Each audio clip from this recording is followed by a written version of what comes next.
ओला वाटाणा घालून आपण जिरा राईस तयार करणार आहोत। त्यासाठी मी गॅसवर एक पॅन गरम करायला ठेवलेला आहे। आपला पॅन गरम झाला की मी त्याच्यामध्ये 2 चमचे साजूक तूप टाकणार आहे। तुम्हाला जर साजूक तूप आवडत नसेल तर तुम्ही तेल किंवा तूप आणि तेल एकत्र करून जरी टाकले तरीही चालेल, पण साजूक तुपामध्ये हा जिरा राईस खूप छान लागतो।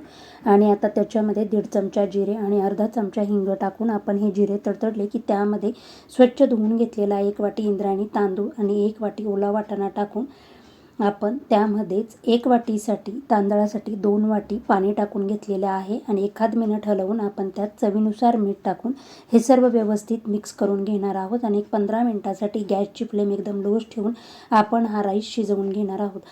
15 मिनिटानंतर आपला राईस शिजला गेलेला आहे। आता गॅसची फ्लेम बंद करू आणि त्याच्यावर झाकण ठेवून आपण भात हा मुरण्यासाठी ठेवूया। 10 मिनिटानंतर तुम्ही पाहू शकता छान असा आपला जिरा राईस तयार झाला आहे।